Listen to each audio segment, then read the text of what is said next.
श्री मैत्रेय जी बोलते हैं कि श्री विष्णु भगवान ने तो मनुष्य रूप धारण करके बहुत सारी लीलाएं करी, सारे भगवानों को, संपूर्ण देवगण को जीत कर महान कर्म किए।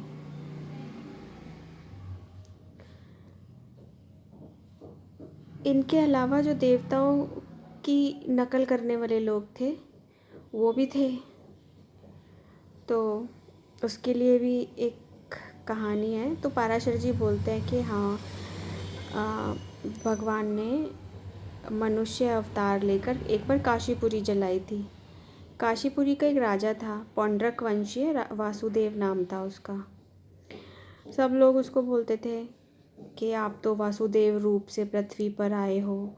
वो सोचता था मैं सच में भगवान हूँ, मैं सच में भगवान वासुदेव हूँ। सब लोग उसको, वो खुद मानने भी लगा, मतलब अपने आप में वो खुश रहता था ये जब लोग उसको कहते थे। तो फिर उसने जो भी विष्णु भगवान जी के चिन्ह होते हैं उनको धारण कर लिया, और फिर घमंड के मारे उसने भगवान श्री कृष्ण के पास मैसेज भेजता है कि असली वासुदेव तो मैं हूँ, इसलिए हे कृष्ण तू ये अपने नाम को छोड़कर मेरे चक्र, संपूर्ण चिन्ह छोड़ दे, और अगर जीवन की इच्छा है तो मेरी शरण में आ जा। जब ये बात श्री जनार्दन जी के पास पहुंचती है तो कहते हैं, वो दूत को बोलता है ठीक है, मैं अपने चिन्ह तेरे प्रति छोड़ूंगा। मेरी ओर से तू पौंड्रक से जाकर कहना दूत कि मैंने तेरे वाक्य का वास्तविक भाव समझ लिया है, तुझे जो करना हो कर। मैं अपने चिन्ह और वेश धारण करके तेरे नगर में आऊँगा और अपने चिन्ह और चक्र को तेरे ऊपर छोड़ूंगा, और तूने कहा है ना आ, मैं अवश्य आऊँगा और तेरी शरण में आकर मैं वही उपाय करूँगा जिससे फिर तुझसे मुझे कोई डर ना रहे। दूत चला गया। भगवान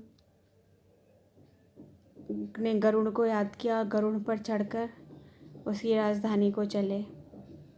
जब भगवान के आक्रमण का समाचार मिला तो काशी नरेश भी आ गए, जो पौंड्रक वंशी जो वासुदेव था उसकी सहायता करने के लिए अपनी महान सेना के साथ।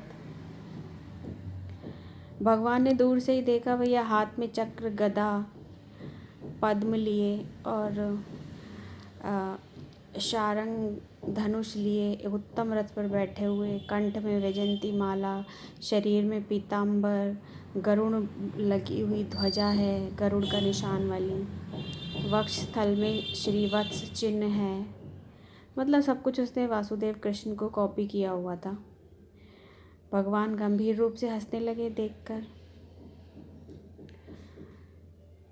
सेना भी बड़ी सुसज्जित थी उसकी। भगवान श्री कृष्ण ने एक ही बार में अपने शारंग धनुष से सारे शत्रुओं को मार डाला, चक्र से संपूर्ण सेना को नष्ट कर दिया, और काशीराज की सेना को भी नष्ट करके पौंड्रक वंशीय वासुदेव से कहा, जो तूने अपने दूत से कहलवाया था मेरे चिन्हों को छोड़ दे, चल मैं तेरे सम्मुख उस आज्ञा को संपन्न करता हूँ।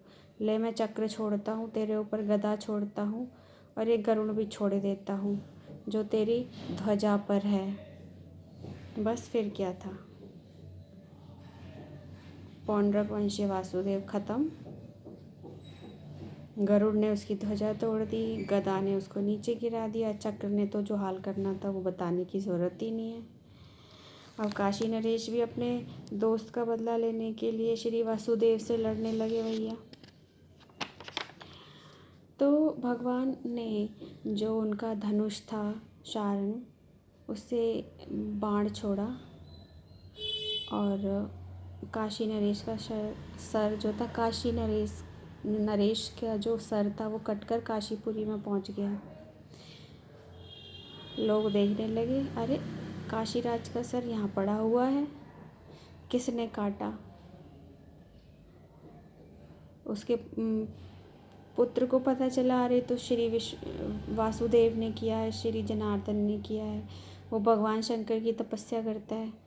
भगवान शंकर से वर मांगता है कि मुझे भगवान कृष्ण का नाश करना है, तो अग्नि से एक कृत्या उत्पन्न करो जो भगवान कृष्ण को मारेगी। भगवान ने कहा ठीक है। कृत्या गई और भगवान चक्रपाणि को तो पता चल गया भाई कि ऐसे ऐसे, तो उन्होंने चक्र छोड़ दिया और चक्र ने उस कृत्या को मार डाला।